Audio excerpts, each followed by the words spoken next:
history PhD programs. My name is Daniel Sargent. I'm an assistant professor of history at the University of California, Berkeley, and I'm anointed to be the chair of this session by the Historical Association, which put the panel together. I would rather, I think, given the circumstance, discharge those responsibilities in an informal way. I will introduce our presenters very succinctly. David Pace joins us from the University of Indiana at Bloomington. Laura Rosenthal from the University of Maryland, just up the, it's not a bar here, what is it, a metro? Metro tracks. They have prepared remarks, which I would like to invite them to deliver. I believe, Laura, you're also going to summarize some of what Annie would have said had she been able to make it here. And at that point, I think it would be appropriate to sort of open up the conversation, because we're interested to hear what questions and concerns all of you might bring concerning the integration of scholarship on teaching and learning to graduate programs. And I hope that we'll be able to learn from your experiences as you hopefully are able to learn from our two experts, which is certainly not something that I claim to be in relation to this topic. So I don't know whether it makes more sense for David or Laura, which one of you would like to go first?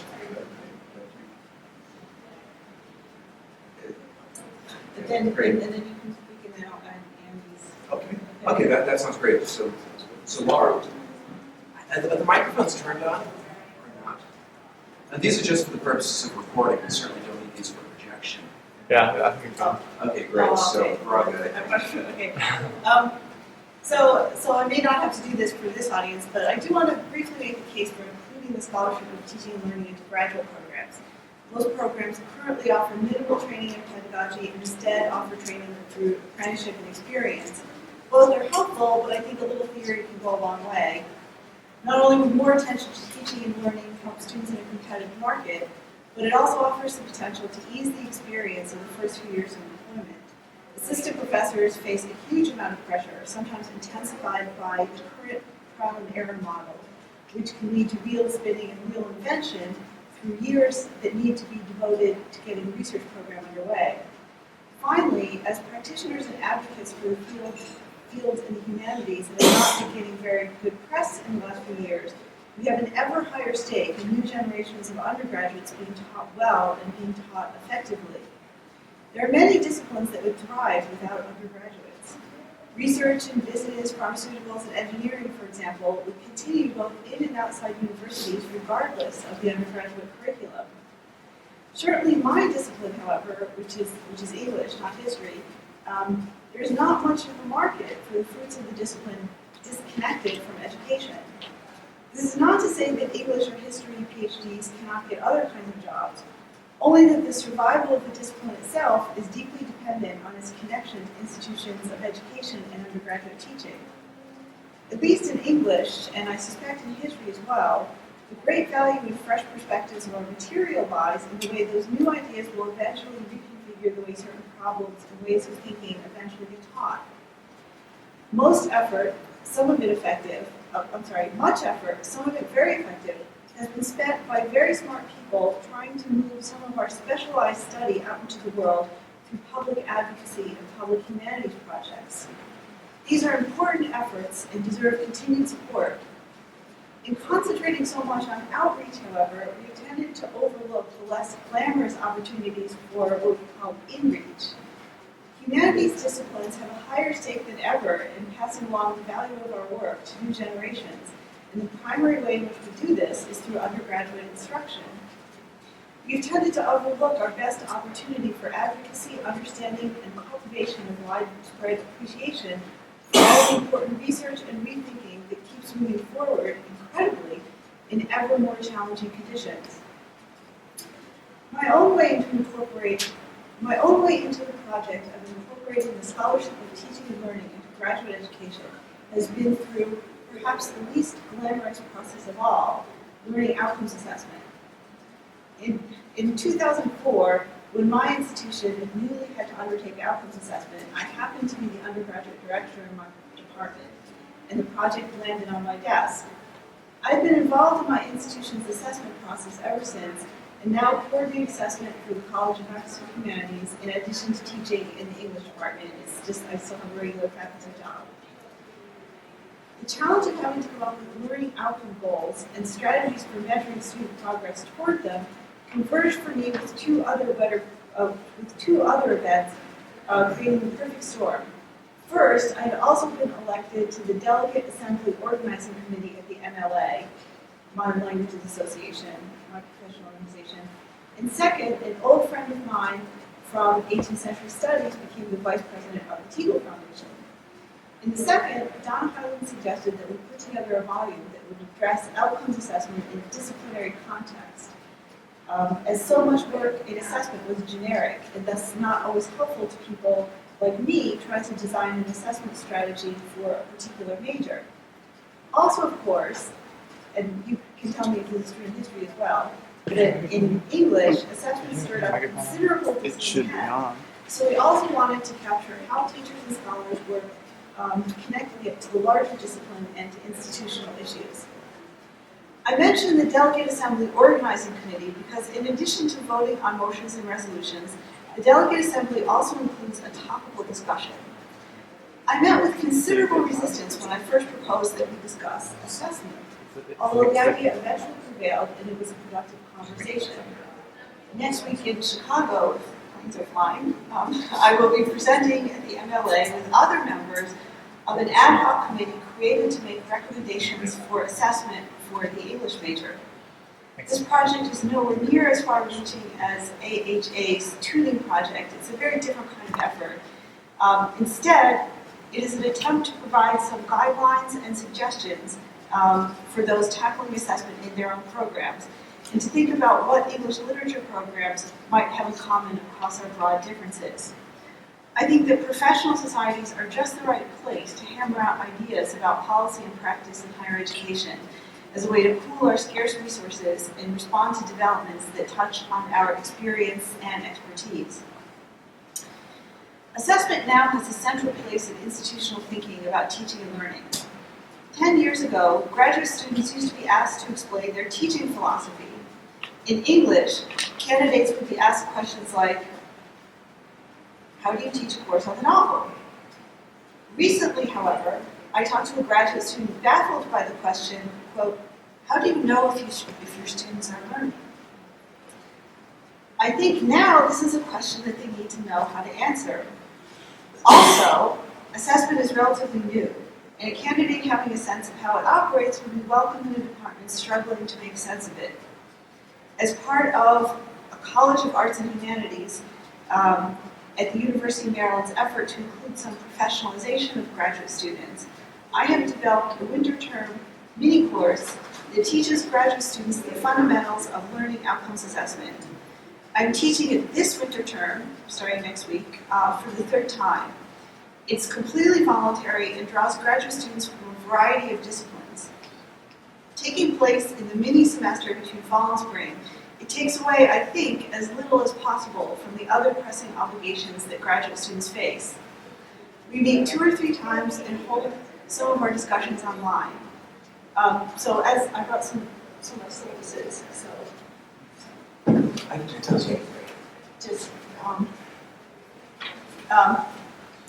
so as you can see from the syllabus, I use a variety of texts. We start with Linda Susky's Assessing Student Learning, a Common Sense Guide, which provides a great introduction to the nuts and bolts of assessment. But there are others.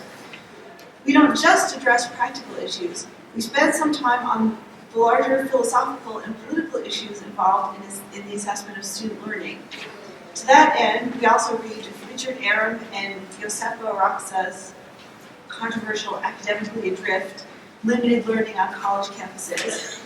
I signed the collection that I edited with Donna Highland on controversies around assessment programs in English, although this course draws students from all over campus. I don't know of anything like it for any other discipline.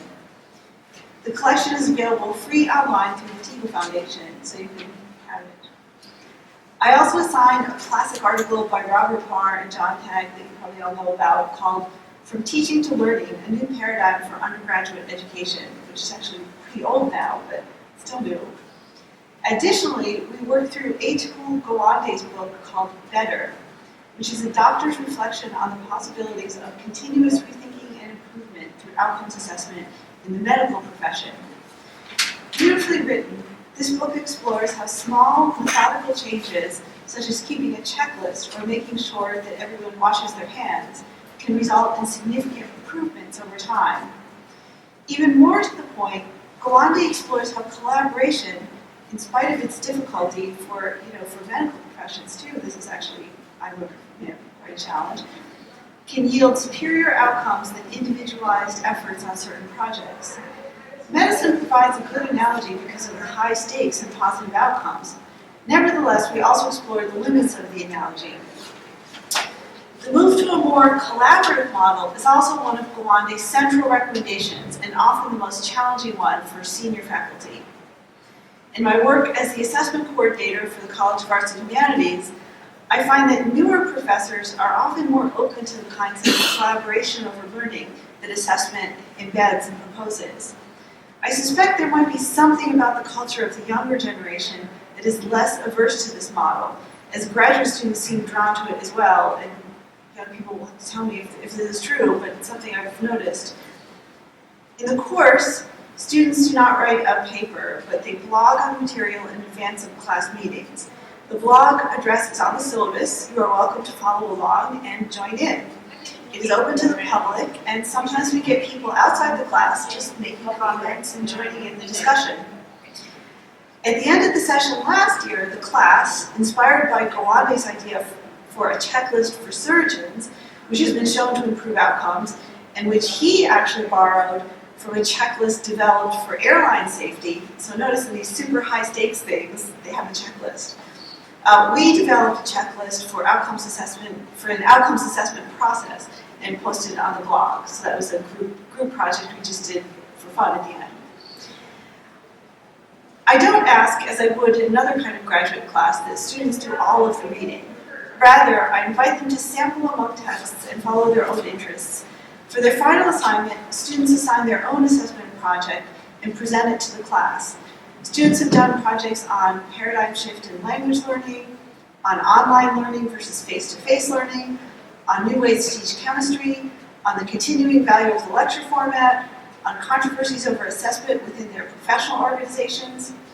One student, I thought, from theater did an interesting project last year on assessing the ability of students to engage in solitary contemplation, arguing that this was something that graduates who come out of a BA program should have the ability to do, and they don't if you don't teach it to them. Projects just thus range from the practical to the political to the philosophical. In closing, I just want to add that graduate students seem to really appreciate this opportunity to think about their roles as teachers and about ways to be more effective. The first year I taught this course, my impression was that they were simply starved for this opportunity. Of course, there is no question that their own research needs to be primary, and its quality will be the most important factor in their futures. Nevertheless, they expressed to me their frustration in the way programs tend to give them opportunities to teach, which they greatly appreciate, but at the same time offer little preparation for doing this well or doing it efficiently. For students planning academic careers, a little training in graduate programs can lead to more efficiency, less frustration, and better learning outcomes in the early stages when every minute of their work counts. Expertise in assessment might open them up to other kinds of career possibilities in academic administration, as right now all institutions need to practice assessment and many hire someone for this project, although my little course is geared toward teaching practitioners and would not really train them for this kind of job, but it's something they could think about in the future. Yet, it is increasingly important that graduate students develop these skills. Most academic jobs open to them will be at teaching-intensive institutions.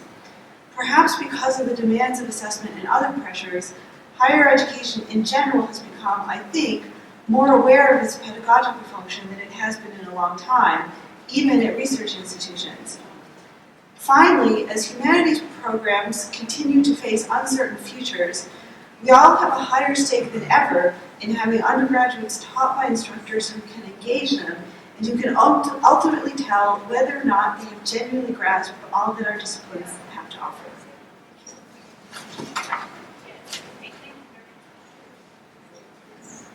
So, I think rather than opening up the questions at this point, it would be in the spirit of the conversation, David, for you to present and then to expand the conversation to the audience.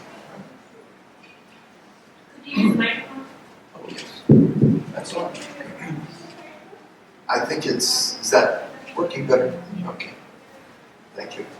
I was originally asked to talk about what happened at our department over the last 30 years in terms of preparing students for the classroom, which I'm going to do in just a moment. But I have two hats. One had two hats. I'm also the chair of a group called International Society for the Scholarship of Teaching and Learning in History. It's a lot of words. But so we met in conjunction with another conference in October, and some new ideas came up that I want to share with you as well. So I will do both. So I've been teaching, I'm retired now, but I've taught for 40 years at an R1 university, one job, Indiana University. Worked with graduate students a great deal. And I'd like to start by describing a moment near the end of my active career. I'm not really retired, but as my wife makes me say. But I'm no longer doing faculty meetings and things like that. So imagine a PhD program. 3 fields, 3 professors, going through the usual rigmarole. So the first field was 20th century European history, emphasis on German history. The usual stuff, bibliography, what have you read, how do you think, what are the controversies, how do you come down on them, what do you think about this argument, what do you think about that, and it did fine. Second field, gender history in Europe, same thing, bibliography, discussion, controversies, argument. What do you think are the most convincing positions? Then we got to the third field, and this is where I had one of those moments when I realized that the world has shifted a little bit. Something is possible now that didn't used to be possible. Because the third field was the scholarship of teaching and learning.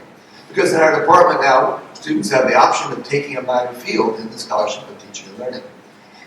And it was just like the other 2 fields. There was a bibliography discussed. There were controversies, there were evidence, and the student was asked to give examples of things that could various things within the field. It looked exactly the same as the other fields. I think the 2 other examiners were a little amazed. I think they also had the reaction that academics always have when there's suddenly a great new bibliography that they know nothing about, this sense of horror in their face, like, oh no, there's all this stuff I haven't read. But I think it was a totally healthy and useful kind of moment because we have produced over the time that I was teaching actively in our department many hundreds of people who have gone on, most of whom found jobs, and most of those jobs were in teaching positions. And giving the students the option of really preparing for the rest of their life, I think has many, as you've mentioned some of the advantages. I would argue even in terms of research career, that students who are completely unprepared for the classroom and who are dropped in to their first year of teaching without any real tools to deal with, waste a great deal of time trying to decide what to do. Classes that are not going well are an enormous drain on one's energy. And they're not moving along with their research as well, in part because of this. So I would argue that it makes sense both in terms of the teaching part of the profession, but also in terms of the research part, to actually give people preparation. So let me, of course, being a historian, I have to give you the history to explain something. So let me just trace the path that we followed in Indiana to get to this point. We started in the spring of 1983 and offered the first course in our department, I think the first in the country, that was really a scholarship of teaching and learning course for history PhD students.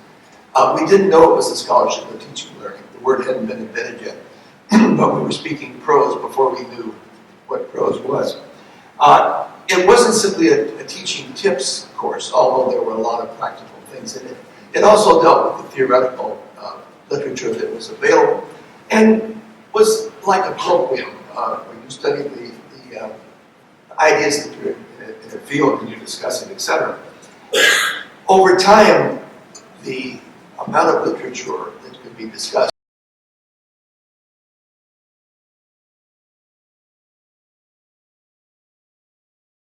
specifically on history. So that course has continued. When I retired, my colleague, Leah Shopko, took it over.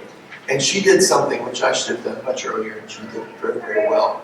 She expanded the number of hours and turned it into a seminar as well as a colloquium. She combined the two kinds of courses. And so the students in that course not only read the literature and discuss it, as we did before, but they also do team research projects. And so they actually get a feeling for what it is like to produce knowledge in the scholarship of teaching and learning. And two of our students are presenting here at the HA, which of course is a great advantage on the job market because they have their dissertations, they have their research, but they have something that most of the other students aren't going to have, which is presentations in teaching, and they can talk about that in a job interview, etc. So that was the first step, was developing this course and making it a permanent part of our curriculum. Again, all students don't have to take it, but it's there as an option for those students who want to. Then in the early 1990s, when the Preparing Future Faculty programs were starting across the country, there was some money in our university to develop these, and so our department decided to take advantage of it. We met, produced a report, put in the prospectus, and got funded. So we took the course that we already had and we added two other courses. We thought about what did our students need. And so we added courses on teaching U.S. history and teaching world history that dealt with the specific problems of those courses, because we figure essentially every student that we're putting out has got to have some credibility in those two areas, especially given the kinds of places we've placed most of our students. Liberal arts schools are the places that they're going to be teaching, often in small departments. They're going to do those kind of surveys. So we put together those courses as well. So now we have 3 graduate courses that we rotate through. Teaching college history is offered every year, the other 2 courses in alternate years. And a fair number of students take that. We move slowly towards the idea of a PhD minor, and now we have that. So students have the option of doing that, and then they go on the job market with something that makes them stand out. They get to send their materials off, or when they go into a job interview, get something to talk about, and they're able to talk about. You mentioned the increasing sophistication expected in the area of teaching for graduate students. We're producing students who can do well in those interviews. I just ran into one who had 3 interviews, and she said they all went well, and 2 of them, people specifically said, "We'll be seeing you soon," which is the words you want to hear on the job. So that in itself has added to the energy in the department. There are, of course, some people who are very interested in these courses and some people who really don't care very much personally. But a large number of both groups now are convinced that this helps students get jobs. And so they're encouraging their students to take this path, at least to take one of the courses. Because the worst thing as a professor in a PhD granting institution is to have a lot of students that are just hanging around that aren't getting jobs. You feel guilty, it's not working. So there's a perception that it helps. It's also led to the spread of ideas in the department. There's a lot of movement of ideas up, that people will take these courses and then discuss them with their colleagues, with other graduate students. Ideas spread, and then they'll be teaching as teaching assistants, and the professors see what they're doing, and slowly things percolate up. So there's teaching going up as well as teaching going down, which I think is how things should always be.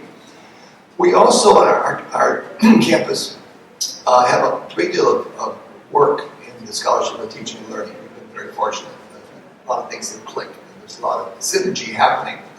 And within the history department, a group of us, 3 of us, formed something called the History Learning Project, which is actively involved. We're almost finished with a book we call Decoding History, using a method that we developed in another program. So we're trying to find out exactly what are the operations that are necessary for success in history and how can we best teach them, because we assume that a great deal of the knowledge that we need to share is so implicit for the expert that we don't know what it's like. So we work systematically on that. In the process, we got funding from the Teagle Foundation and among other people, that's Venture Foundation. And so we had a 3-year project of systematically studying this phenomenon, interviewing faculty, videotaping them, working in the classes. And as part of the funding, we had 4 faculty members and 2 graduate students each year working with us.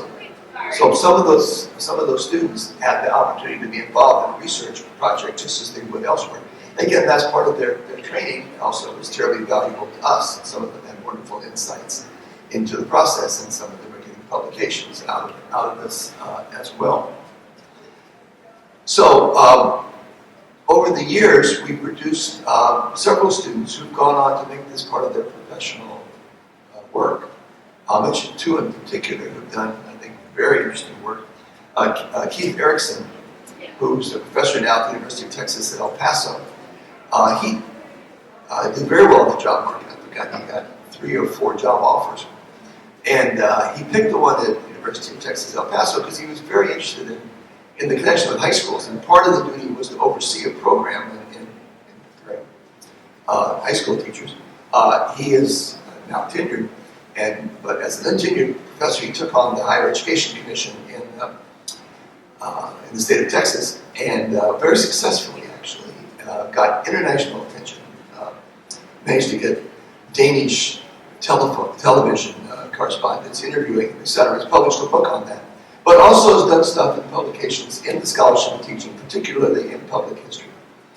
Another student in environmental history, Michael Smith, who's teaching at Ithaca College in Ithaca, not surprising, has teamed up with a computer scientist, and they're doing absolutely fascinating research using methods from computer science to get at the learning patterns of students. So they're looking at interactive forms of learning and coming up with understandings and conclusions which are absolutely fascinating. I think their research is going to be revolutionary. So we're contributing to this debate.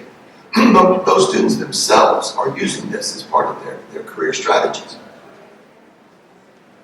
These are publications that are being recognized at the institutions that they're at. So we're very happy with how this has played out.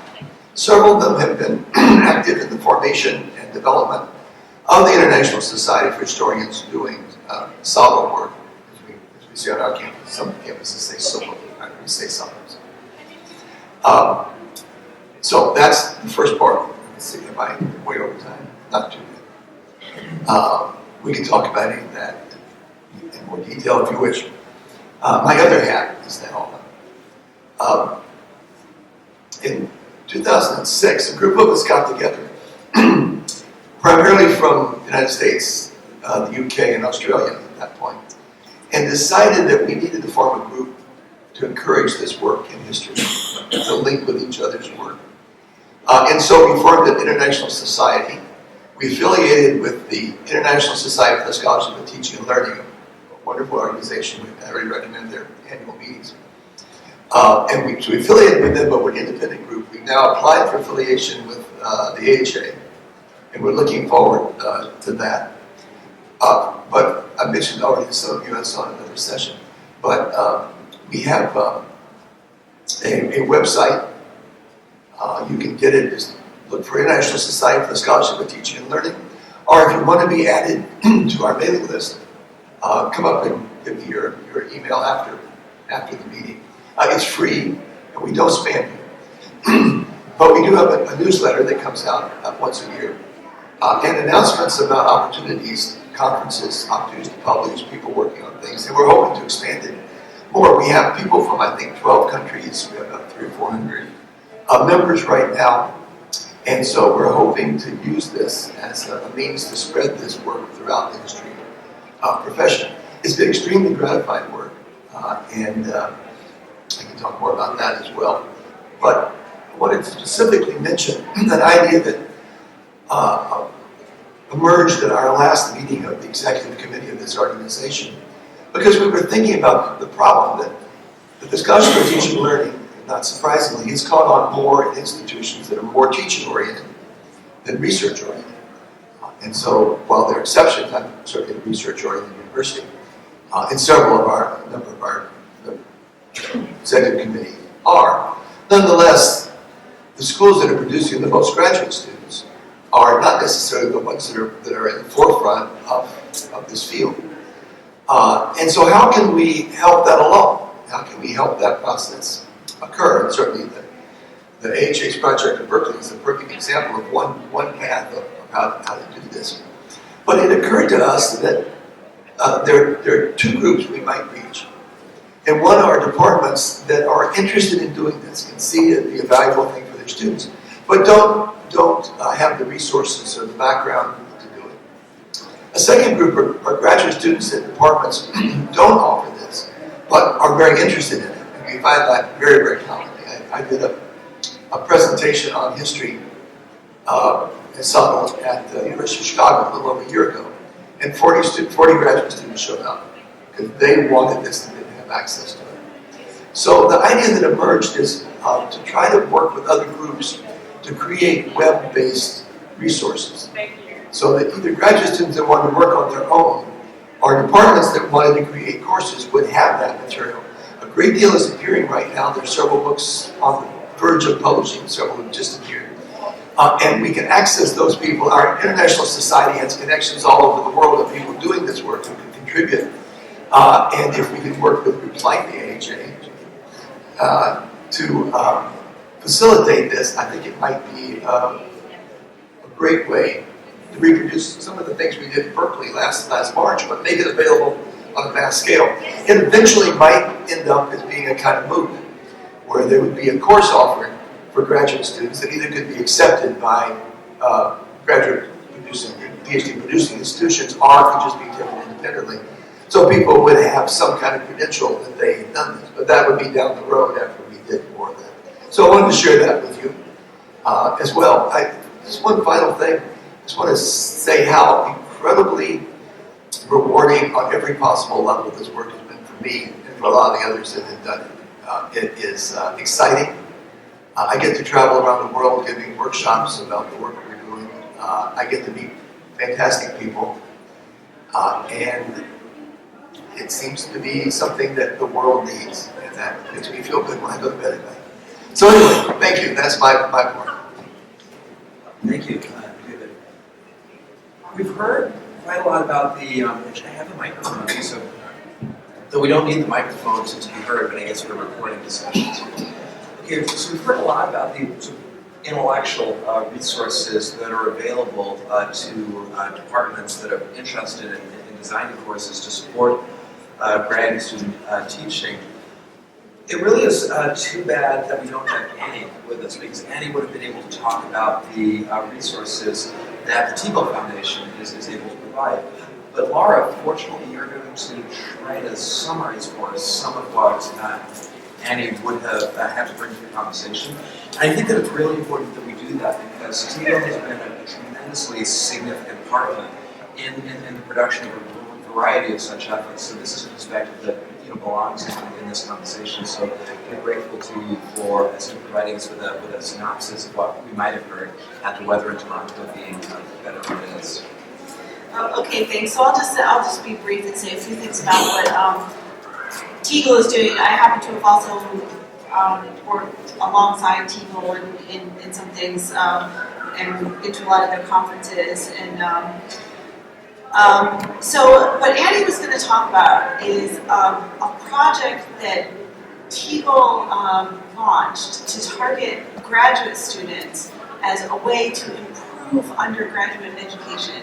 So it was kind of the same sort of synergy that I think a lot of us have been talking about if you want to improve learning, you really the group you really need to get get to our graduate students. And I think that was really a smart move. So what they did was they went around and funded things that were aimed at improving graduate learning. So she says that they have a commitment to helping graduate students understand the research on teaching and learning, a little bit of cognitive science, higher education literature that speaks to liberal arts education, and curricular coherence, and evidence-based improvement, otherwise known as assessment. So, so they convene potential grantees and ask them, what do graduate students actually need to know if they are to succeed in their teaching careers? So that's how they get their ideas, is they have these meetings where they bring people together and just talk, and sometimes they actually do it online. So what they ended up doing was they funded a lot of actually Ivy League institutions and prestigious institutions because they are going to be the most visible and that they often have good placements.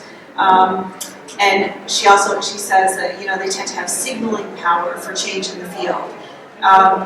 So she also wants us to know that Teagle does fund a wide range of institutions, but this one in particular was targeted toward more elite institutions that educate a lot of graduate students. So the broader aim is to help faculty members turn to each other as a community of teachers in a way that they would turn to one another as a community of scholars. And so for Teagle, in this particular project, the focus was on departments. The work tends to be most effective when it's centered in departments. The true test is whether people are talking about teaching and learning issues in the department hallways. You were addressing that. My course actually is not department-based.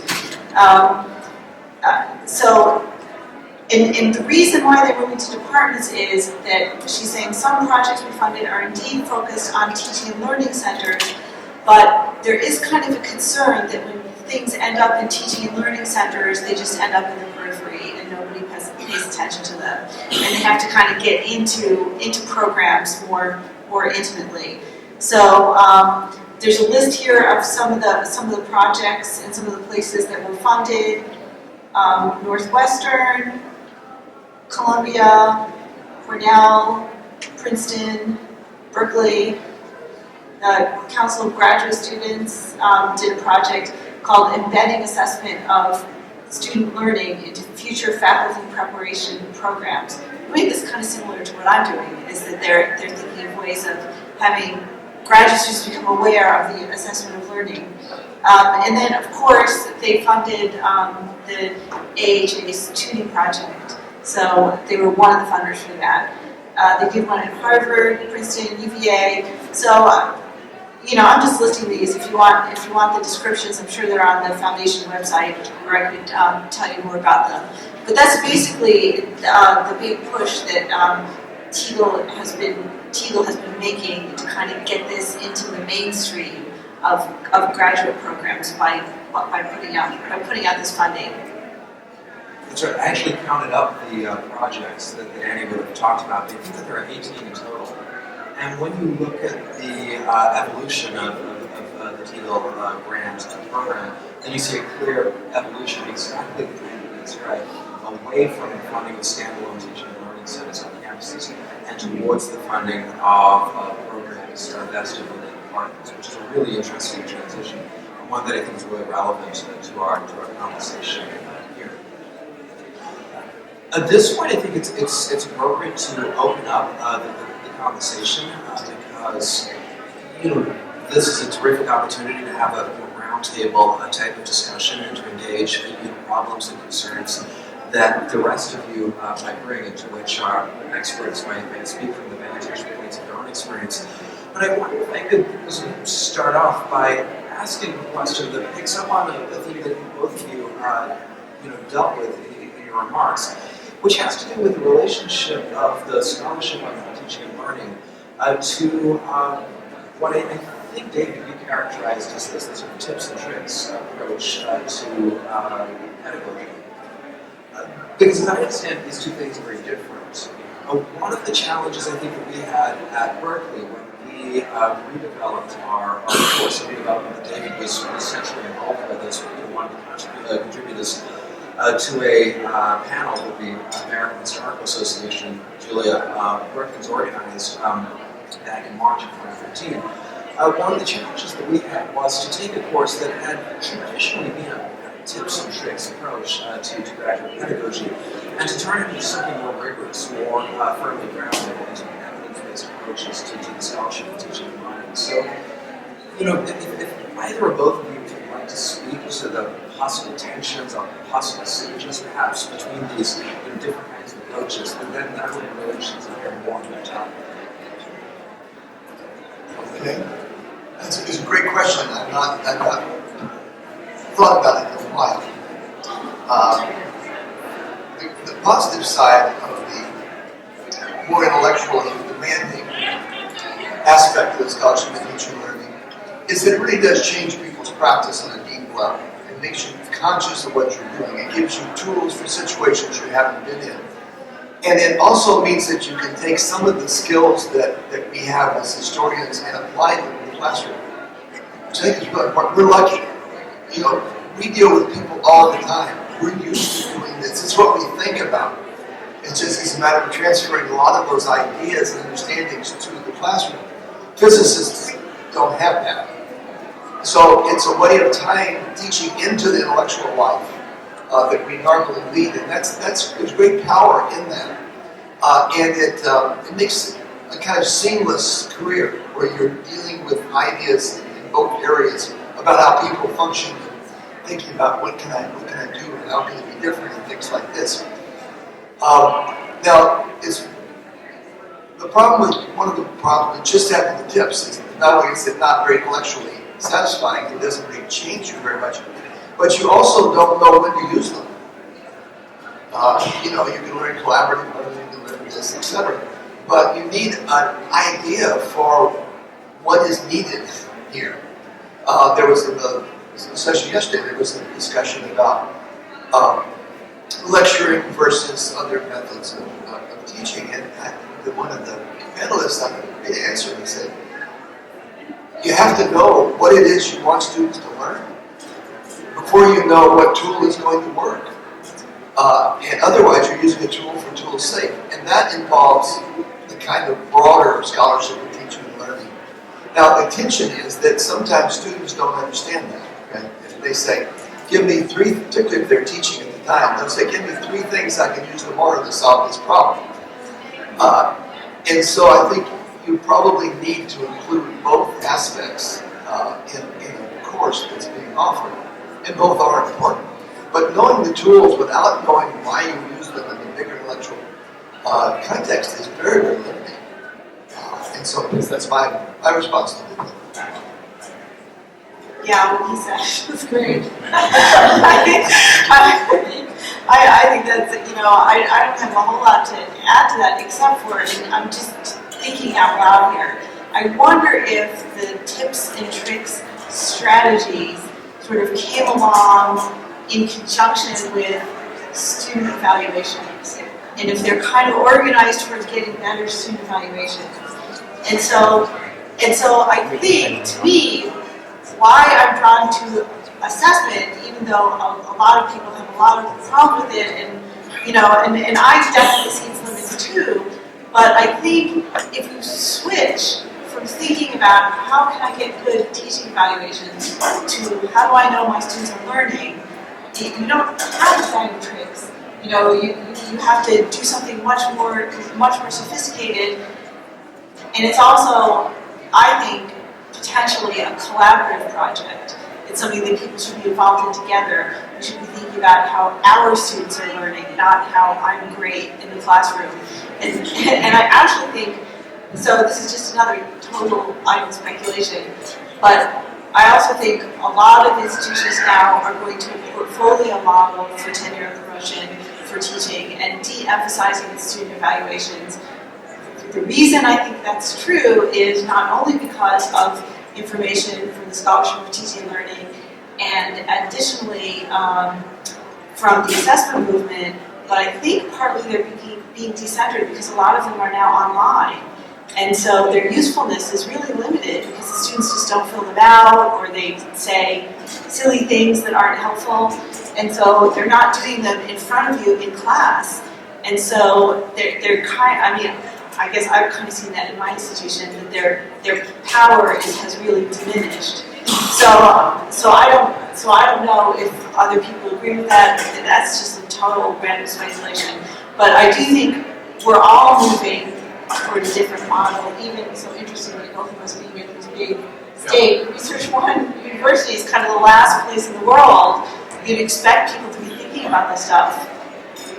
But here we are. I could add one more thing that occurred to me while you were talking, just in a very practical way. If you're going to the job market, you're probably not going to be asked, list 5 techniques you would use in this course. You're going to be asked some more complicated question that you need to be able to respond to. You don't know what that question is going to be.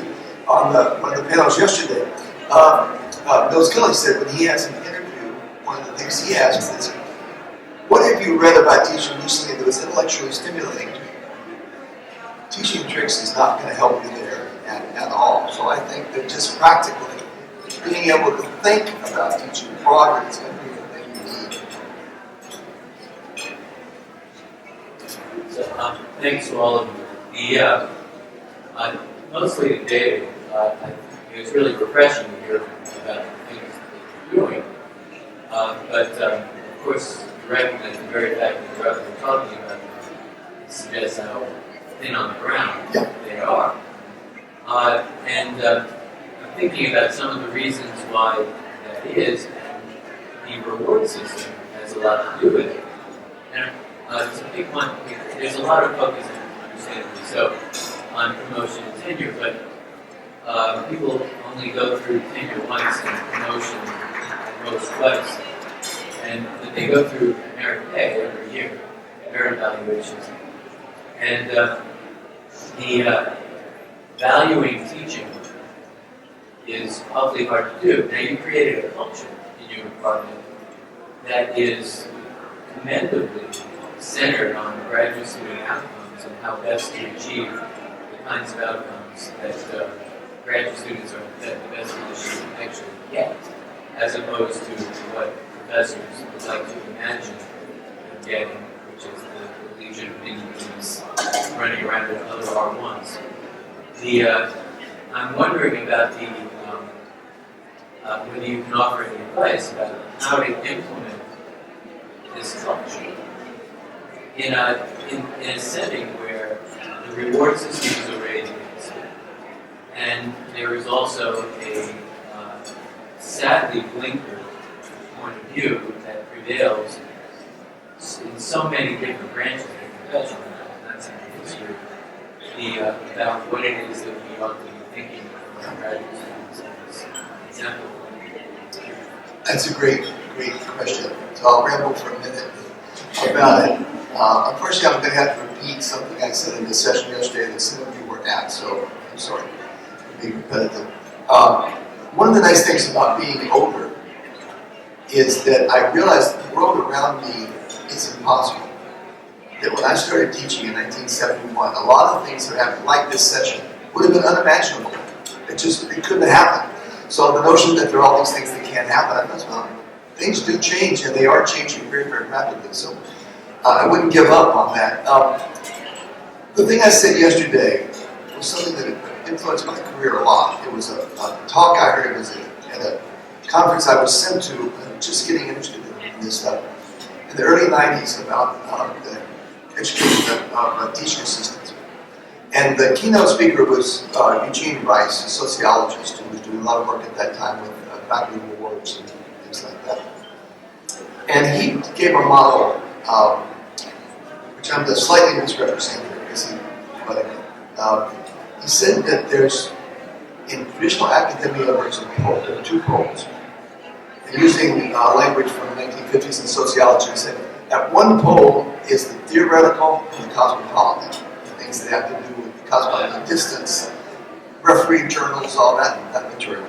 At the other end of faculty work are the concepts of the local and the practical. And he said, In this organization of faculty universe, there's no place for teaching awards. Because for pretty good reasons, faculty always prefer the theoretical and the cosmopolitan, and teaching was seen as always being local and practical. Now, teaching wasn't practical, you had to do thinking, and it didn't have to be cosmopolitan. So what he did was draw a circle instead of the poles. He said, let's put these in 4 different places and think about how research and teaching involve all 4 activities. So I took that to heart, and I realized that making what I was doing in the classroom looked like the kind of stuff people value, which meant that it had to be theoretical and it had to be cosmopolitan. I could get people to pay attention to it.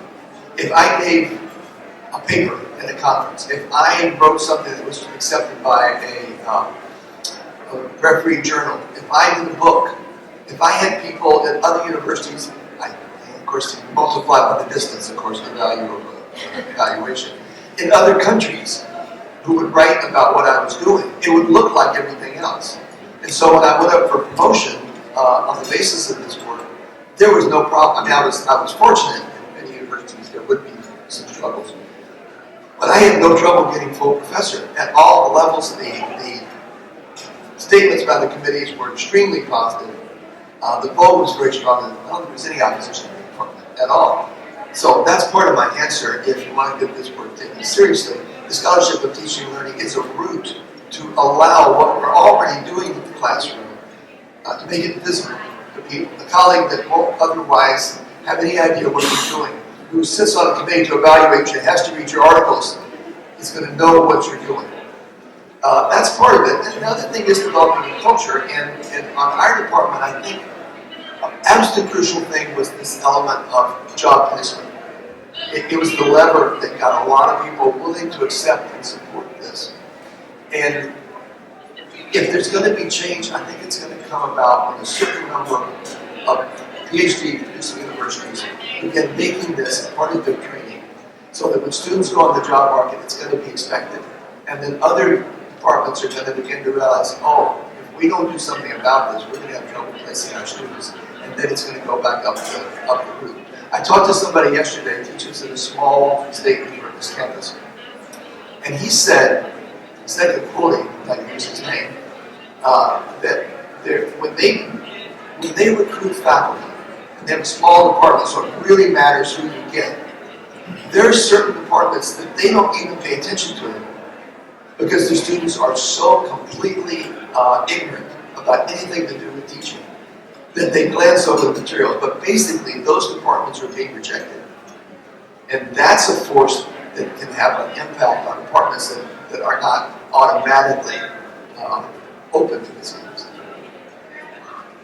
It might be sort of interesting to take stock of where we all are in terms of our own departments and the provisions we have for teaching. So, maybe we could ask you, how many of you come from departments that have programs in graduate pedagogy? Might you be able to tell us a little bit about them? Let's start up front and work back. Okay, so I'm at Cal State Long Beach. I'm doing that section was actually about K-12, so just integrating not just K-12 but thinking K-16, right? So the students that college universities get, everyone's inherited from K-12, and so the ways that even as there's a connection, I'm going to get to that. Even as there's a connection in the PhD granting institution about teaching and learning, there's a greater disconnect between, on the one hand, PhD granting institutions and K-12 education, right, the schools of education, and how you train teachers. I'm at Cal State Long Beach, which is a comprehensive university. I'm a program. We just restructured our grad program to do 2 things. First of all, in our introductory grad models, we use the literature of teaching and learning to actually teach them about research. Right? So now the teaching and learning, that's part of what they do. It's very explicit in how we talk about historical thinking. And then we just added, and are starting in the fall, a program of history, MA with an emphasis in teaching, aimed at improving instruction for people who are already K-12 or secondary teachers, but also we've had students who are interested in becoming community college instructors. And so now they want to get MAs, they don't necessarily want to go on the PhDs. And more we're getting, this was something that happened as soon as we started telling them. So that's our experience. But that comes out of not being PhDs, but rather being a PhD granting, rather MA granting. Of course, which is a really crucial distinction. So I'm from Laura's neck of the woods. I'm from MLA, I teach English at Wardman here because I write a lot of my graduate school. And my department has a year-long practice that is fairly rigorous. But my concerns about all this center on the lack of what David was describing, what I would call contiguity, the way of making what sociologists, what academics, sociologists and academia call the institutional career versus the disciplinary career. The disciplinary career is where the prestige economy operates. The institutional career is where we all do the work that we imagine. And I agree with David that it's important to bring these two together and dissolve the barriers if teaching and learning is going to occupy the privileged place that it needs to occupy, if only for the sake of the students. The practicum in our department doesn't. It just observes the existing protocols that you have your research, which is done as part of your disciplinary career, your teaching, which is preparation for your institution career. So it's a problem.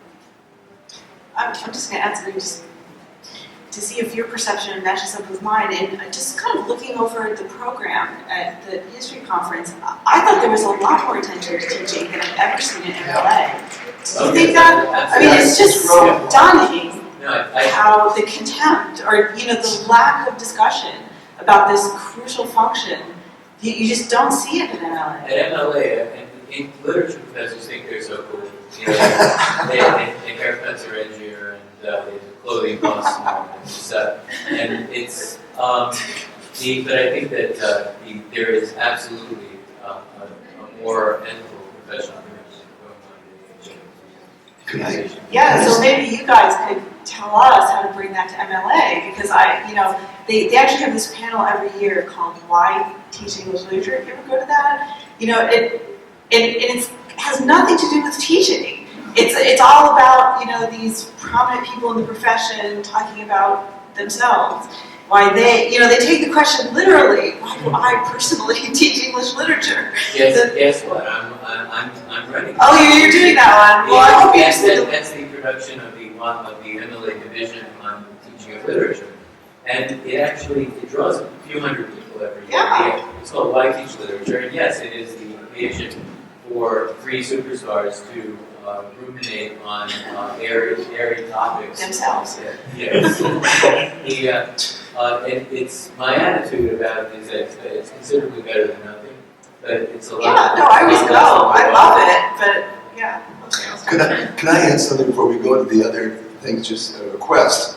If any of you are in a department in which there is a standard course on some way the scholarship of teaching and learning, on the website of our International Society group, we have a couple of examples because we want to make it available to other departments, and we would love to have some more, so that some department that wants to start this can go there and look at examples. So if you have something, please send it to me and we'll put it up. You have cards? Sorry? Did you bring a card? No, I walked off without the cards. But my email is dpace, dpace@indiana.edu. So my apologies for lack of cards. Another place you might be able to, I teach at Colorado College, and part of my job is new faculty training and support. So there are a whole lot of models for new faculty boot camp, really centered around teaching. And I have no idea how much of that stuff there was out there. And there's a range of things that people do. But they're worried about that because of smaller large college, you actually want people to be on the ground, operating, and have tools. No, that's right. I'd like to sort of return to the circle of exposition. But this seems, while we're talking about the disciplinary profession, maybe an appropriate point to ask Julia to say a few words about the AHAs. involvement in this. Because I think the comparison with the MLA might be salient, and I'm I very don't glad. make invidious comparisons, but I don't mind if you do. My name is Julia Brookins. I'm Special Projects Coordinator with the AHA, and I staff the teaching division, of which Ann Hyde will be another few hours a member. So I'm glad you're here. And one of the projects we have is we receive funding from the Teagle Foundation, not for our training project, of which Ann is the director, but for a separate project. Daniel and David were both involved in that, and it was to integrate the scholarship of teaching and learning into graduate preparation. So we worked on two fronts. We worked with a pilot at Berkeley, a pilot project with their technology class, and we also worked on programming for this annual meeting. So that's one of the reasons you've seen there's a strand of 5 sessions that are formally part of this grant project. This is one of them, and there have been 3 others. There's another one tomorrow. If you guys are still here at 11 o'clock tomorrow. So we're really trying to bring this out and to make it part of the conversation here. As with some of the discussion of career beyond the professoriate, the issue of graduate students undertaking explicit teacher preparation can sometimes be stigmatized in the departments, or people are more fearful. And we think the AHA has an opportunity to be a safe space for that conversation, and a space where graduate students and faculty and administrators can talk about these things without all the internal politics coming into play that might be at their home campus. But if Anne wants to say something, So this is political. So we have the AHA teaching division, and it varies enormously about it's always been sort of sad, lower, status sister of the 3 divisions. But in the last 3 or 4 rotations of health, there have been really powerful, well-respected people who are vice presidents of the teaching division. And that makes a huge difference. They can actually command that there be more stuff that's really about teaching. What are the other divisions? The industrial division and research division. And we've had a really difficult time in the last 4 or 5 years actually seeing lines between those things. So the teaching division, like, who's in charge of graduate education? Is that professional, or is it, which is a good thing. So, we're less ghettoized than we used to be about all that. But that really depends on a couple of very powerful personalities to make that happen. I think another asset that history has that's very important, I suspect, is perspectives. Is that thing that every member gets that, and there's constant discussion of teaching and teaching issues and directions and all that, and people may just thumb through it, but it's there. It's really, and it pushes teaching a lot. It gets a lot of good examples of what's happening. So let's go back to sort of surveying what's being done at the department level, because I think that's really interesting. Maybe, Haley, you could tell us quickly about what we have at Berkeley, and then we'll hear about what's going on at Rice, and then we'll continue around. Sure, so I'm a second year at Berkeley, so I just took the pilot course on Bezbatchenko on Sargent. And that focused a lot on some literature and assessing that in relation to the first-time teaching experiences that a lot of us are having in the classroom. So we're mainly third semester graduate students at the university taking sessions. I'm at Rice. We have a pedagogy seminar that is usually team taught by a senior member of the department, and sometimes a brand new, if we have a brand new person, that brand new person, or some other junior member of the department. Graduate students take it post exams or while they're preparing for exams, and they take it if they want to be able. We can't teach a course. Graduate students aren't allowed to teach a course in the department without going through the seminar, and the result is there.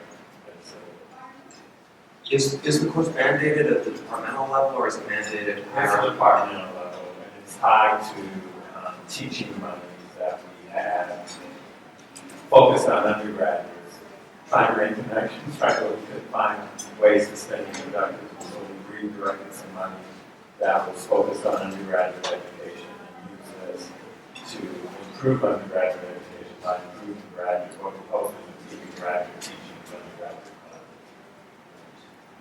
classes. That raises, I'm sorry, to say one more comment. That raises one of the basic questions that have to be asked by any department doing this. What is the relationship between this course or whatever training is given and the preparation of people to be teaching assistants? Because there are various combinations. Is this something that should come early in the career before people are teaching assistants so that you prepare them for that as well? Or should it come near the end where people are going to go out in the job market and it's aimed primarily at that? Or do you kind of combine the two functions? There's a lot of different answers to those questions. And of course, I mean, one question which has occurred to me as I've been teaching the pedagogy seminar at Berkeley and subsequently reflecting upon it is whether these things should actually be the same thing or not. I think that there are advantages to sort of wrapping up the engagement with the scholarship on teaching and learning with the introductory pedagogy seminar, which is required of all graduate students. We have the same kind of model at Berkeley that you have at Rice, where new time TAs take a seminar that is intended for pedagogy teachers and then let us read. And it seems to me, having taught that class, that it's trying to do an awful lot to prepare graduate students to be first-time teachers, while at the same time encouraging them to reflect in a serious, sustained, scholarly way on the practice of teaching. Whether those functions could be more adequately fulfilled by separate classes, a separate sort of advanced research seminar on scholarship and teaching and learning, I think is a really interesting question. And then at Northwestern, we have something which is a little bit more akin to that. So maybe you can tell us more about what's going on in Culture Chicago. In Culture Chicago, we're currently my group is giving another snare. But anyway, so my name is Rebecca Marshall. I'm the graduate coordinator of the Teagle program at Northwestern. So I work with a faculty partner where we're running a series of workshops over the course of the year. There are 25 graduate students who are in our core constituency who come back meeting after meeting like they have to, because Teagle's giving them a little bit extra cash to do so, but also all of our meetings are open to everyone in the department. So we've also we have this core group of graduate students, but also a lot of faculty participation. And we're trying to assess, that some of these questions about when is the most useful time to introduce the literature on teaching and learning by, we have a wide array of graduate students that span from the first year to the 7th year in the program, so we're hoping to be able to start to have a conversation about some of these issues from the evaluation by the end. And also we've had a lot of success approaching the program as a conversation that will merge some of the social literature with some of the craft knowledge in our discipline. So that's been a really successful way to bring in maybe some of our more seasoned faculty members who are not familiar with SODL but might not be resistant to it. And I'd be happy to talk about it later. And there are others who have similar programs that we cover as well.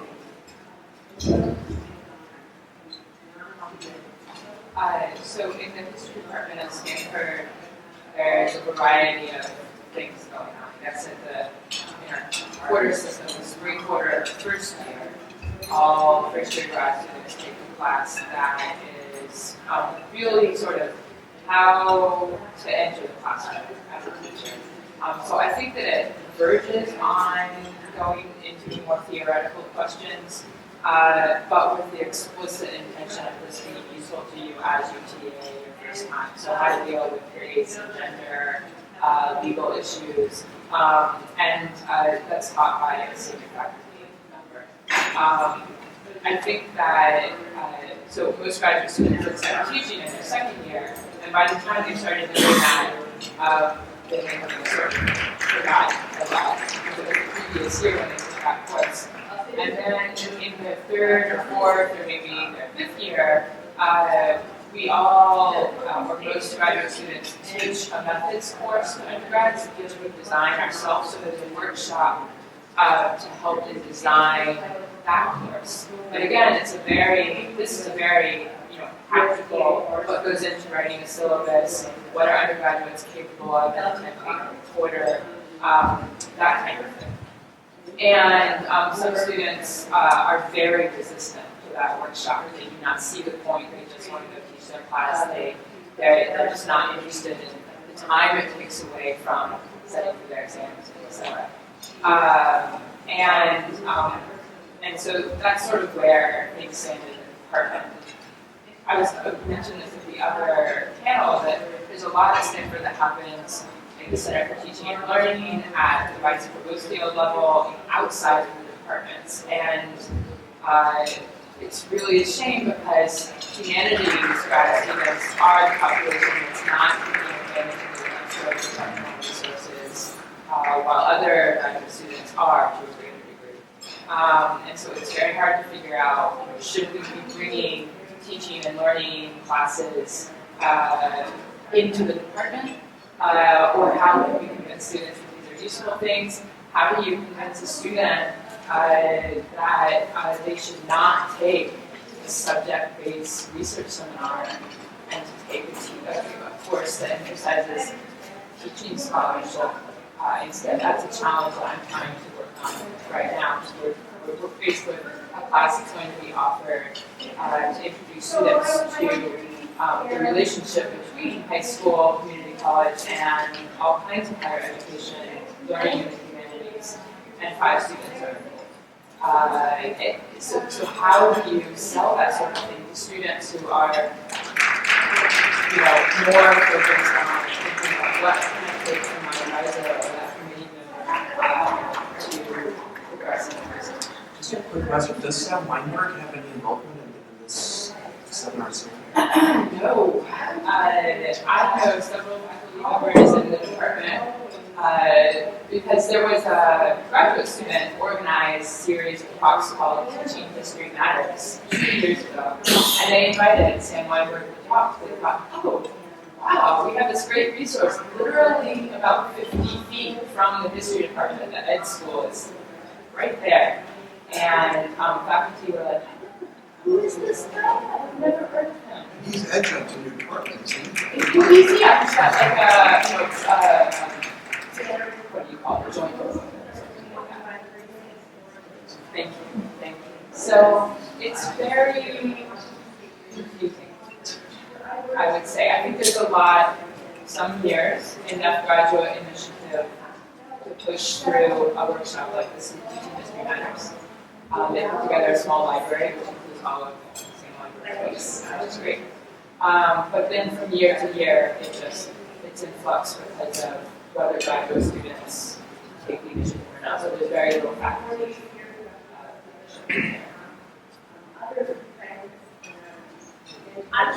In terms of how to sell such a thing, one thing that struck me since I've been at PHA is the extent to which higher education administration is growing in the women field, and also in the women field where salaries are substantially higher than in faculty positions. So I don't know that will work on the objective young people of your department, but it's in terms of a career plan, it's a good idea, even if you're never planning to take an administrative job, you're understanding the relationship between K-12, undergraduate, and other education is very important for forming a context in which you're operating. A lot of people go through that anywhere, all the contexts in which they're operating. That's never Well, and this is really the future faculty training that they're is going in this direction. That the foundation needs to be, our students need to understand the entire landscape of higher education because they're not going to be at the institution for their entire lives. So that's a given. And so working that in is very crucial and is happening. Can we just ask Anne to tell us a little bit about her new faculty orientation? This is just, a small, we get funded in our institution if you get a set of bad teaching evaluations your first semester. So you really, we're not kidding here because our students will leave the institution. So, what happens on the ground at South College, so insurance, and we know we want to inculcate our way of doing things. That's really what we want. 3.5 weeks, so really everybody starts from scratch. But you know, the sort of the theoretical underpinning for all this, what you need to be the students, that's essential. But we just assume that no one knows anything yet. Undergraduates will find something. And that's not okay. I think that a lot of the younger faculty coming into the history department are so much more aware of these issues. So you have someone like Ian Shepard who got Teagle money to redesign how we're doing the teaching apprenticeship work. So she, at the end, we talked about co-design and co-taught course. And I thought that was such an excellent model for bringing together young faculty and a graduate student, and not just sort of shuffling the grad student out into the discussion section as their first teaching experience, or as the primary teaching experience in grad school. And I think that Edith probably, benefited a lot from having the faculty college that Stanford runs. And so there's a lot of resources out there, and I wish that there was just more coordination, because I think that the faculty really care about these issues. They want to be teaching their undergrads successfully, and they want to be their graduate students successful. But at the department level, there's a whole lot of coordination for the reasons we already. If I can make a comment going back to the theme that you mentioned, which I think we really have to stress here, is that at its very core, the scholarship of teaching learning is a collaborative activity. It's taking something that was entirely isolated. I said this to Comfort yesterday, but I looked for a metaphor when I retired to give a talk to the department. I looking for a metaphor for what teaching was when I arrived, and I thought it was like the bathroom. Something important happened there, but you didn't talk about it in public. and that environment of independent contractors working in the same area does not transfer into the area of teaching. And that requires cultural changes and institutional changes. I go to a lot of campuses doing workshops and such, and I see so often, I get the impression that most of the people in the department care more than the collective group does. And so we have to think about cultural ways to translate the feelings of and the commitment of individual faculty into a collective commitment. Can I just expand on that a little? I have just noticed in institutions that they're always looking for ways to integrate people in more collaborative projects. And usually colleges always think interdisciplinarity as the way to do that. But I'm always saying it's really teaching. I mean, really that's the thing that people can, everyone does it, everyone can get together and talk about it. It's better if it's collaborative. And let people go off and do their super specialized research, but then come together for the teaching. So I was visiting Stanford, I guess, last year, and I met a guy from the communications department. Further identified marks. You're not going to hear it. But he talked about how when he was coming up with his mid-year, midterm reappointment, his chair took him aside and said, you're doing really well, except you're a little concerned that teaching evaluations are a little too high. And I'd like to believe they say that it's a given that faculty care about this. And I don't, maybe in your department, I don't know the culture in your department, but all through the graduate student training, research level of the profession, the disrespect, lack of respect, or verging on outright disrespect of the teaching mission is not only atrocious, but it's ethically, it's reprehensible in the worst way. Because this is what the society pays us to do. And if you ask any of those people, is the fact that teachers are undervalued a social problem? They'll be like, oh, heck yes, this is an outrage. And then you say, what should we do? And they say, what do you mean? Yeah, those teachers, those other people who are teachers. Yeah. Well, we have created a fellowship for PhD students to become because that is an issue that we think is important. the disregard of Sam Weinberg as a resource is really. Yeah, to me that was sort of a shocker because I didn't find out about who he was until I think I saw this book. So I'm wondering why people think this has come about. I want to make a big share with you an observation that I made to my students in the pedagogy seminar earlier this semester.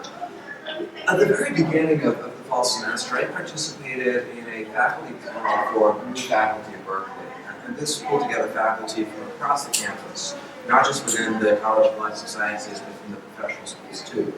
I was, I think, the second or third person to speak. The first person who spoke was from the STEM disciplines, biology or cell biology or something like that. And she began her remarks by emphasizing the importance of reserving time for research. She made a stark differentiation between research and teaching. So teaching is dangerous. It intrudes upon the work that you really need to be doing. You will not get tenure on the strength of your teaching. You get tenure on the strength of your research. These are activities of art, never the twain shall meet, and do not let teaching intrude upon what really counts, which of course is research.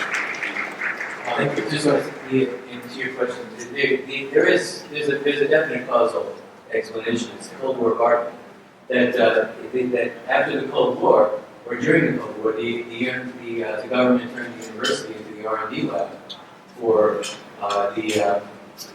Cold War defense and other forms of espionage and all the rest of it. And so the STEM disciplines got an enormous infusion of money, and were asked not to teach so much so that they could continue, so that they could do more research. The university administrators understood that would create inequality if they didn't extend the same argument. And if you look at the other disciplines, and if you look at the frequenly of the way that professor plus research appears in the Google Books database, big jump, 1955 forward. That professors were expected to do much more research as a part of the kind of transformation of the academy during and after the Cold War, which is it was a big story. I'm sorry, after, but thank you. So the two things exist, right, as activities of art in the STEM disciplines. And actually, when you think about it, you can sort of empathize where this young professor is coming from. Because it's true that the things really are art. I don't really see how excellence in teaching contributes to excellence in research in the STEM disciplines, because these are very different. But I do think in teaching history, there's actually a much closer relationship between teaching and research than there might be in the STEM disciplines, to which I'm not going to try to speak. But within our discipline, at least from my own vantage point, what I do as a teacher, strongly and powerfully reinforces the work that I do as a researcher. So I wonder if, part of the conversation that we're having about how to better institutionalize scholarship on teaching and learning and excellence in pedagogy to our graduate programs should emphasize not only the need for scholarly teaching, but for pedagogical research and writing, because I think these things are really more entwined and more interdependent than the discourse that we use to talk about them often permits. Yeah, and actually, we read in the Teagle program, or Boston, we read Logics of History at the beginning of our session, and one of the surprise takeaways was how much the participants discussed that what they just read about. But it was something to think about what skills they want the students to be able to learn. But everyone's like, well, my dissertation class get easier, right? Like once you're actually thinking about what are the skills that historians prioritize, and then the next step being which of those do you teach your students. So that's happening. I don't know that this if we live long enough, we have careers, and I think that we can work toward having young historians have ideal careers early, but I think it's very difficult, and there are different types of universities, and I think that the way we characterize the relationship between teaching and research is true at some universities and not necessarily true at other universities. I don't think at research schools in the near future we're going to get to a place where actual teaching, what happens in the classroom, really has a significant impact on whether people are tenured or not.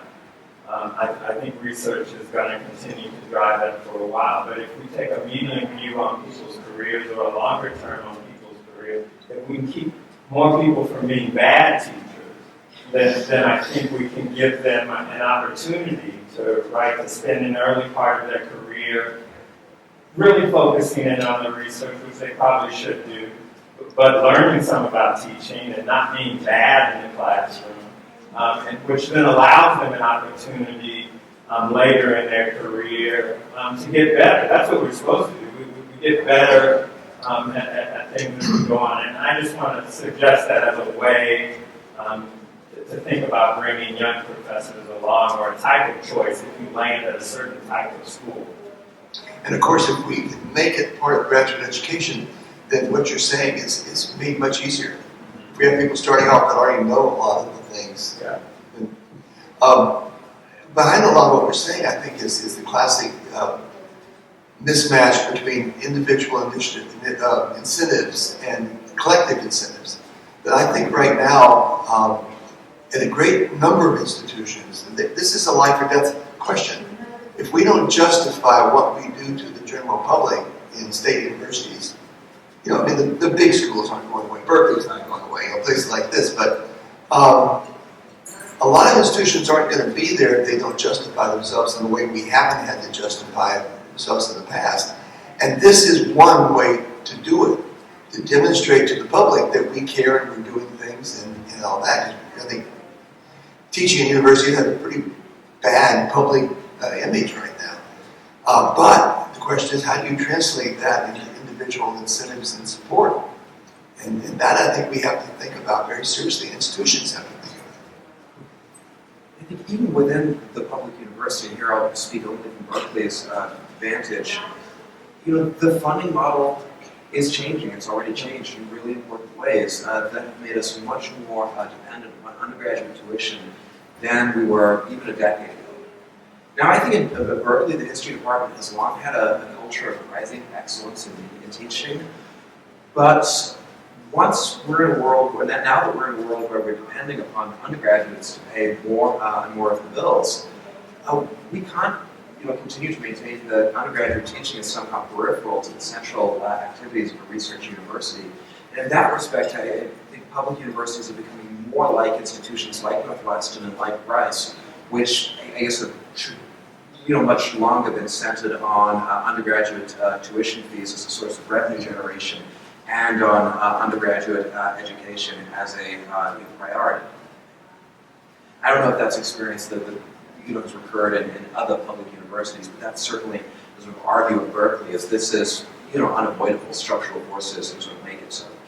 I think that even at a place that has a big balance, you can definitely see increased attention to undergraduate education and the quality of education because of sort of social and especially parental concerns about what are we paying for and who's teaching our students and what are the students learning and what kind of environment. So there's pressure, of a similar kind of that ends up with the same concern on undergraduate education. I think I want to return to that issue that you just raised, which I think is really interesting, and I hadn't quite thought about it that way. But I think you're right that the challenge is taking something that is obviously a collective incentive, right? Like all the collective rewards are going to be in successfully educating students and attracting students and giving them a gratifying experience so that they leave appreciating history and literature, and that's going to change public attitudes toward our field. So how do you get that into the reward structure? And I wonder if part of the answer might be, and this is a mixed bag, but kind of reasserting the distinction between the humanities and sciences. Like the science model just doesn't really work, because I think that in English too, I feel like my research anyway is highly integrated with my teaching. I talk about ideas in progress, my students help me with them, I help them with their ideas. It's very different from being in a lab for 12 hours a day and taking a break to give a lecture. don't know if anyone has ideas for that. Like, what kind of reward structure?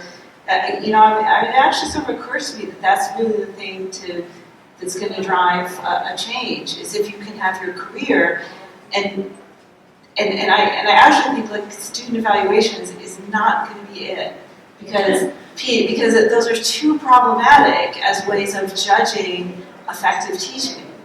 And outcomes assessment is problematic too on the individual level. Like, we're always returning to this idea that it's about the effectiveness of a program, not the effectiveness of the individual. It's actually really, destructive, as actually I've seen it happening in Florida now, that they're trying to base, even in higher education, teacher salaries on effective outcomes, which is a disaster. We should never do that. It should all be about program learning. So the question is how to build into the institutions kind of individual incentives simply to be effective, as opposed to being, well liked or done. By the way, just something I should mention, any of you out there who are trying to get colleagues concerned about programs like this, one more incentive that I didn't mention in our department is recruitment of graduate students. That when people see stuff about our department, this aspect of the program is foreground. It's one of the things you see.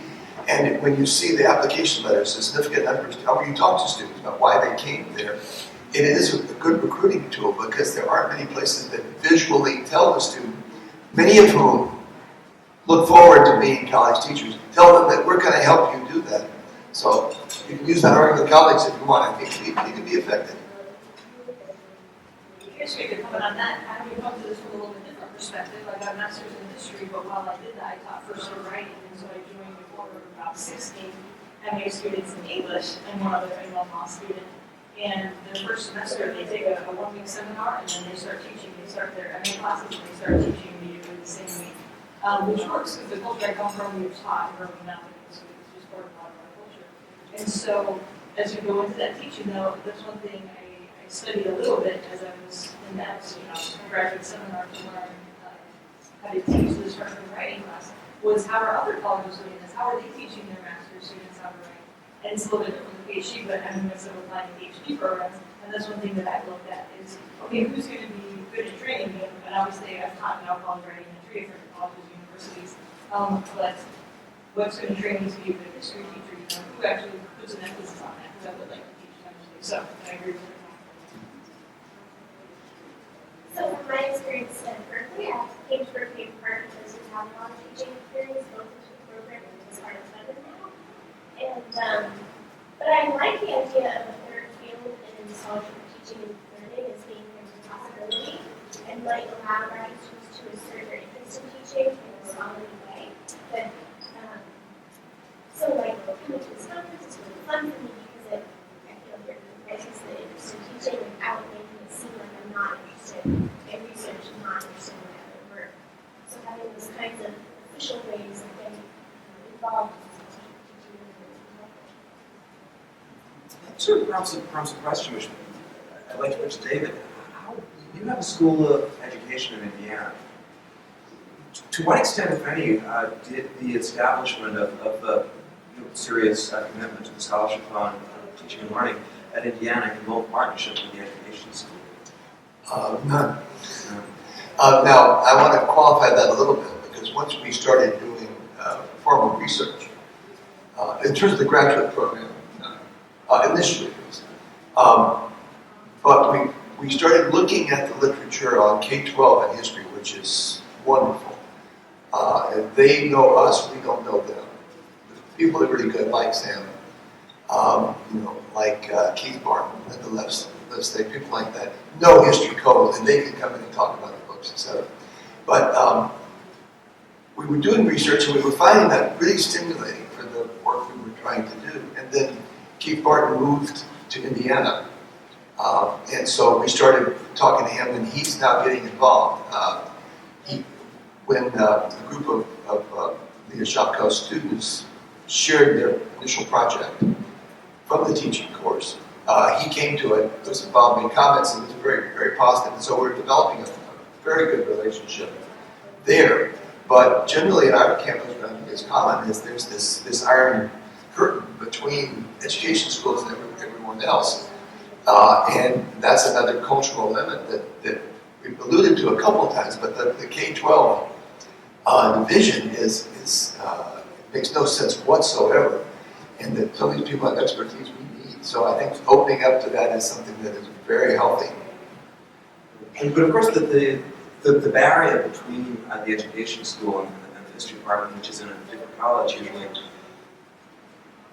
can be an opportunity depending upon the specific institutional prerequisites. At Berkeley, for example, we require all of our graduate students in history to take a field outside of the discipline. So the third field cannot be a history field. It could be in political science, it could be in anthropology, it could be in law, it could also be in education, taught by faculty from the School of Education, it just can't be history. So programs that have a requirement for interdisciplinarity could conceivably use a set of readings or syllabus in Sobel as a way to fulfill that requirement. So that seems like one sort of possibility moving forward, to use the language and commitments of interdisciplinarity as a way to better institutionalize the scholarship of teaching and learning within history PhD programs. One problem with that is that education schools overwhelmingly have people who know this, and assured me this is true, have systematically avoided higher education. That they tend to teaching in higher education. They tend to offer courses focused on K-12 or higher education administration. And so it's not common that anybody over there has thought and talked about education at the college level. That doesn't mean that there aren't connections that could be very, very valuable, but they have to be cultivated. Dialogue has to be developed and all that. So I think it's really important to try and start.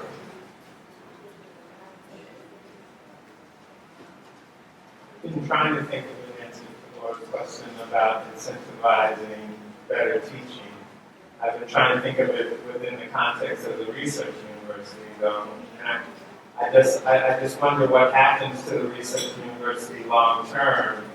I just keep thinking, be careful what we hope for. I want good teachers, but if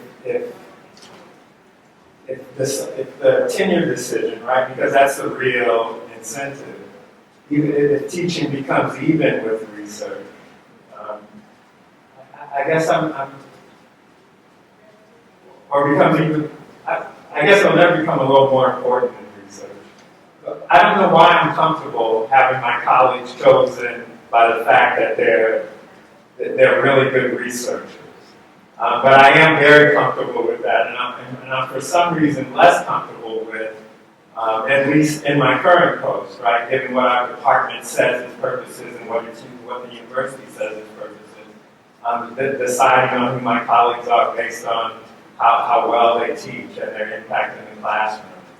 Yeah, well, let me just speculate about that, because I think that's a really good point, and I think part of the answer is that we really don't know how to evaluate teaching.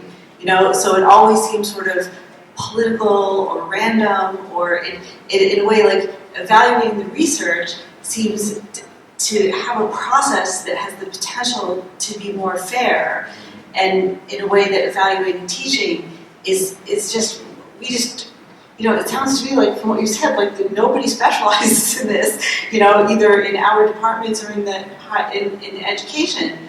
So as we were all talking, I was thinking that maybe there's an alternative, and maybe the alternative isn't to put it in the rewards structure like teaching, like research is, but to kind of advocate for it for other reasons. And I mean, academics spend inordinate amounts of time engaged in things that they're really passionate about that actually don't really have much of a payoff, And I'm thinking like mostly things that they consider political. I mean, this is like really big in English.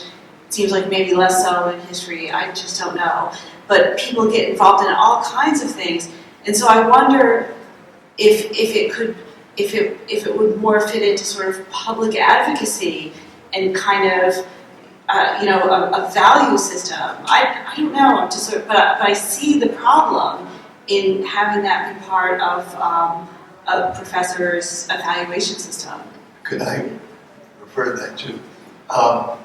Having received such a good education from an earlier generation, your colleagues who also did fantastic research, it's not incompatible. It wasn't then, and I doubt that it is now, Bryce.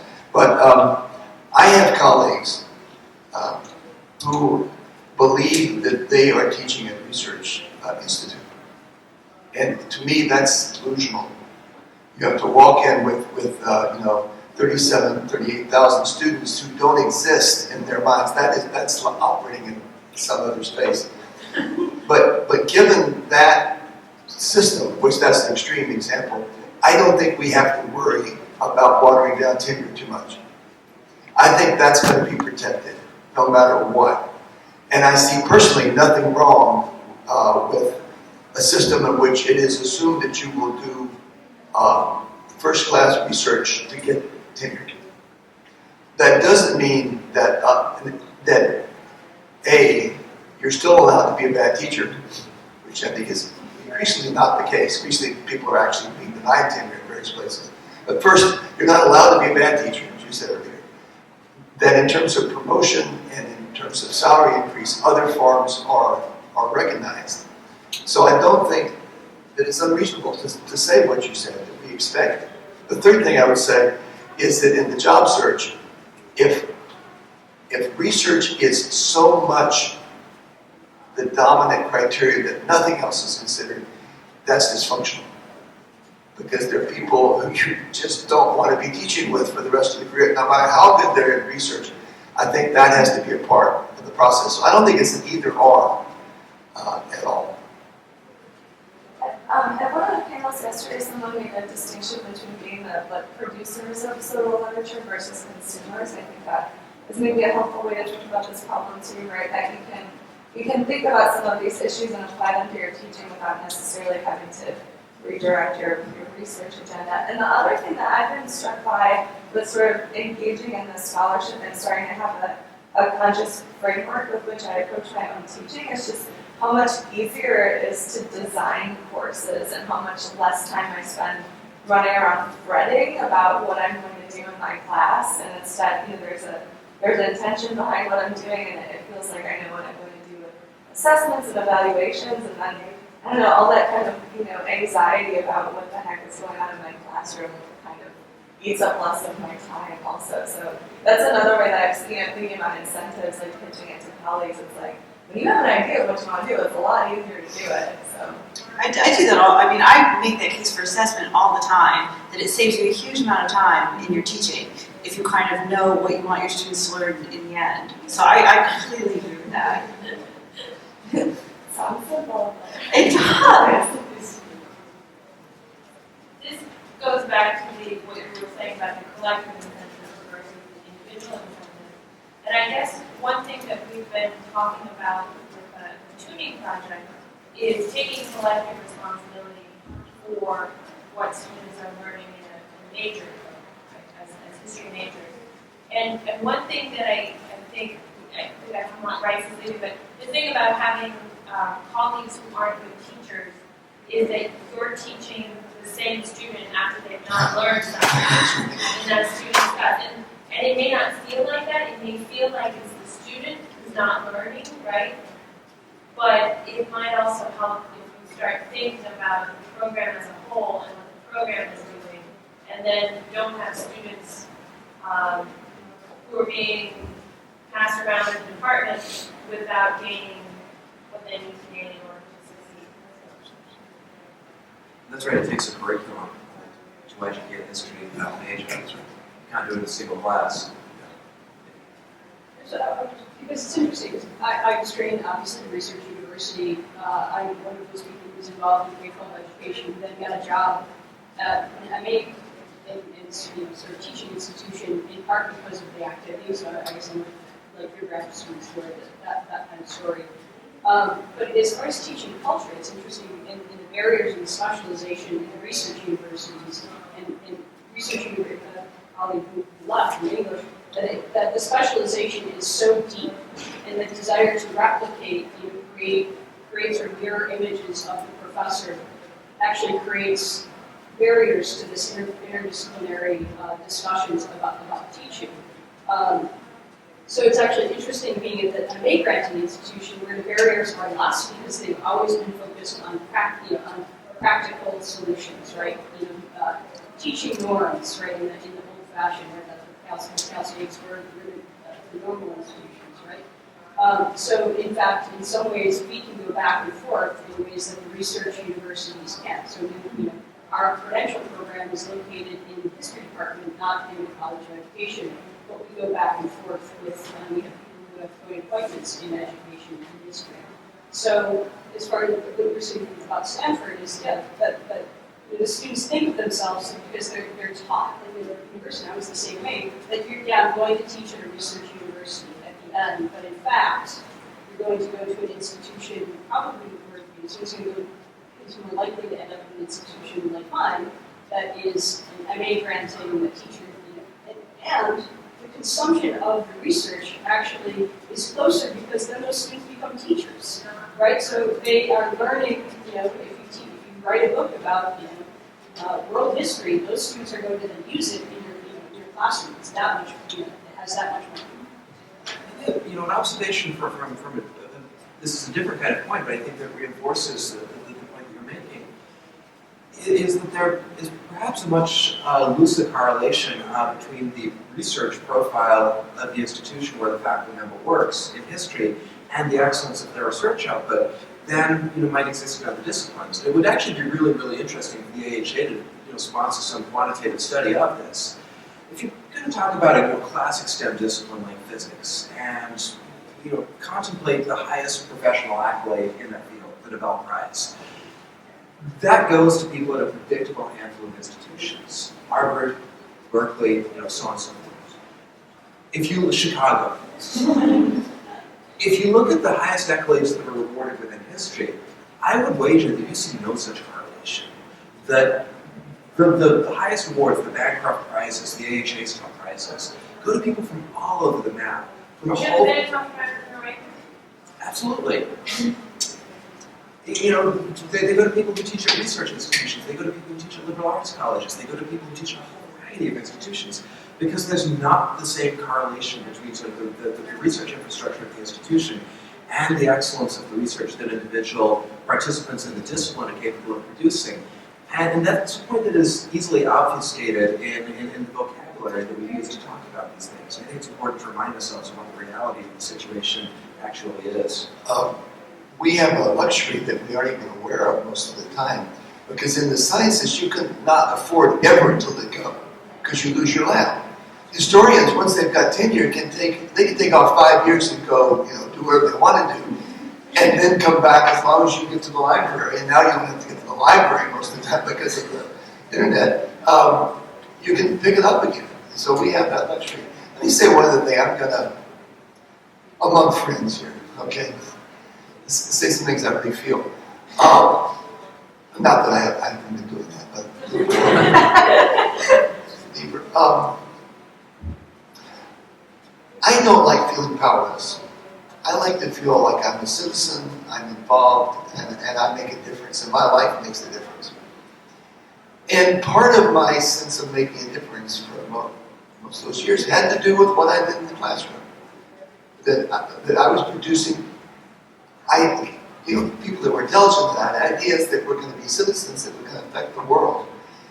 I think it's terribly sad that we disempower ourselves by not thinking about the teaching part of our career as something that really does matter in the world, and sometimes matters more than the 15 people who read our monogram. And institutions need to have some sense that they're part of a bigger world. And the disjunction between the political rhetoric that most academics repeat and their actual sense of self, their role, and their activities in the classroom is disturbing to me. And I don't understand it fully. But I think that's one of the reasons to do this work, is that it matters. If we don't do our job, I have children. I want them to live in a world that functions, and that we're an important part of its functioning. And that should be part of this whole discussion. That seems like a suitably positive note on which to so Let me just say, if any of you do want, you already have done this, but you'd like to be added to the mailing list and get the newsletter once or twice a year, come up and give me your email and I will put you on the list. Thank you, Dr. Norris.